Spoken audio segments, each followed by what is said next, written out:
Have you ever wondered what actually goes on inside your body when you stop eating? Like, if you just decided right now, this very second, to not put anything in your mouth for the next several hours, what would happen in there? Does your body shut down, start falling apart, or is there something quietly running in the background, making adjustments you never even knew existed? I thought about this not too long ago. I had always heard people talk about fasting, but to me, fasting was just being hungry. That was it. Until I started reading about this thing called autophagy, and that word, which sounds like something out of a biochemistry textbook, turns out to be one of the most fascinating things your body does. It is like when your house is an absolute disaster, and instead of ordering more stuff from Amazon, you decide to declutter, toss what is broken, and repurpose what you already have. Your body does exactly that on the inside, and the wildest part, it kicks in after just a few hours without food, but every stage is different. Your body has its own rhythm, its own precise internal timeline, like a clock that adjusts itself the moment food stops coming. So let us break it down hour by hour and try to understand what is really going on during a fast, and maybe walk away with a little more respect for how smart our bodies actually are when we just get out of the way. Right after you eat, your body goes into digestion mode, insulin spikes, blood sugar rises, and every cell starts burning glucose for fuel. For the first 4 hours, that is basically all that is happening. Energy is coming straight from your last meal. Insulin is working overtime, the liver is storing whatever is left over, and autophagy is not even a thought yet. This is the most common state most Americans live in around the clock. Breakfast, mid-morning snack, lunch, afternoon coffee, and a granola bar. The body never gets a break. It never gets a pause. And that matters more than people realize. When your body is stuck in digestion mode around the clock, it literally never activates its repair and cleanup systems. Think of it like a cleaning crew that can never clean the office because there is always a meeting going on. The mess builds up slowly, quietly, and you do not notice until something starts breaking down. So the first thing fasting actually does is simple. It gives the cleaning crew a window to work. Around the 6-hour mark, things start to shift. Insulin begins to drop, and your body notices there is no more incoming glucose. It is like the body saying, all right, looks like the supply truck is not coming. Let me check the storage unit. That is when the liver kicks in and starts releasing glycogen, basically stored glucose, emergency backup fuel, like cracking open that snack you hid in the back of your desk drawer for a rough day. Hunger might show up around this time, but honestly, a lot of it is psychological. Your body still has plenty of energy. It is just confused because it has not gone this long without a delivery in years. When the clock hits 10 to 12 hours of fasting, the body switches modes entirely.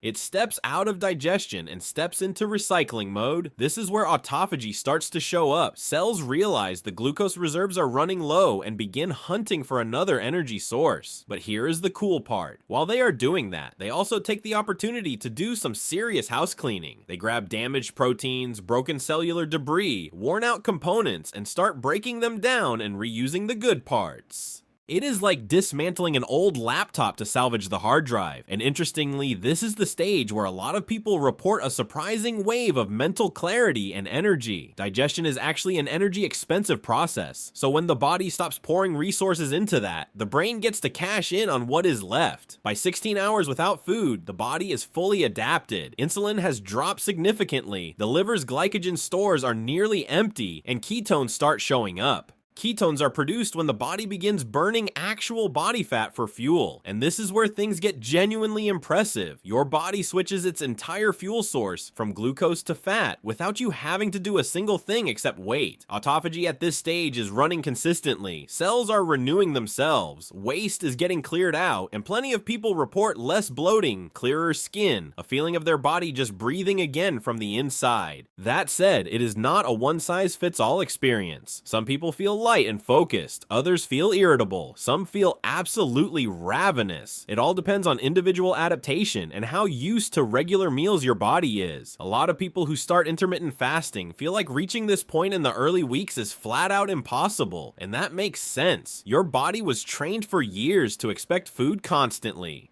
But over time, the organism adapts, the hunger waves get shorter, and that early discomfort just fades. It is not willpower, it is biology doing its thing. By the 20 to 24 hour mark, the body enters what I like to call elegant survival mode. Not that desperate, panicked state of deprivation people imagine. The complete opposite, actually. The body is stable, calm, generating clean energy from fat, and using autophagy to keep cells young and functional. Hunger tends to decrease, and yes, that sounds backwards, but it is real. When ketone levels rise, appetite actually drops. The brain starts running on ketones, and those molecules have a naturally calming effect. This is also the point where a lot of people describe a different kind of mental sharpness, something hard to put into words. You feel more aware of your own body, like every sensation is slightly amplified. This is also when the immune system gets some serious benefits. Damaged and inflammatory cells get cleaned out through autophagy, which supports immune regeneration. Think of it as trading in an aging army for a fresh battalion. With a full day of fasting behind you, the body enters a deeper state. Autophagy is running at full capacity. Old, sluggish, worn-down cells are being recycled. A real deep clean is underway, and this is backed by solid research in the field of longevity science. The body also becomes remarkably efficient with energy. Core temperature may dip slightly, metabolism slows a bit, but not in a dangerous way. It is more like the body saying, let us run lean, let us run clean. And yes, the body is genuinely burning stored fat now. It understands that it needs to extract energy from its reserves, and does so in a controlled, intelligent way.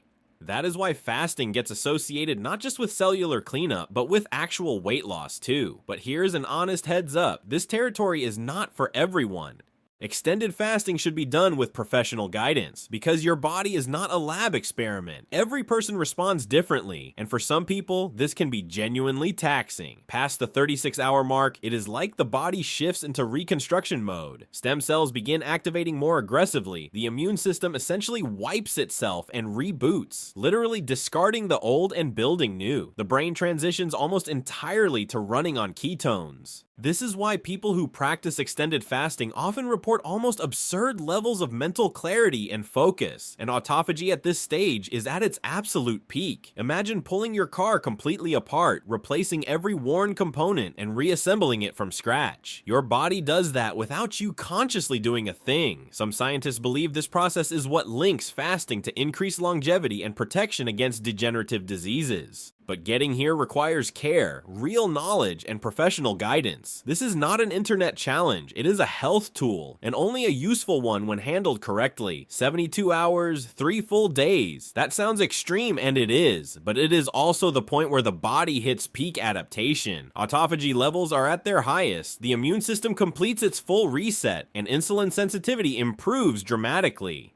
The gut gets a real rest, the liver regenerates, and some people report a kind of deep, quiet well-being, not quite euphoria, more like stillness, almost meditative, but again, not everyone should go here. This level is therapeutic and needs close professional supervision, and the encouraging news is, you do not need to go anywhere near 72 hours to get meaningful benefits. A regular 16 or 18 hour fast is already enough to activate autophagy and support cellular cleanup and metabolic balance. One of the most important parts of fasting, and one most people completely ignore, is how you break it. After an extended fast, your body is sensitive. Digestive enzymes are recalibrated. Throwing just anything in there is a mistake. The right move is to ease back in gently, something light, whole, with healthy fats and minimal processing. It is like waking up a system that has been in hibernation. You do not want to startle it back to life. A piece of fruit, a light broth, an egg, something the system can handle without being overwhelmed. And pay close attention to how you feel after eating, because your body becomes brutally honest with you after a fast. You start noticing what actually makes you feel good, what drags you down, what makes you sluggish 20 minutes later.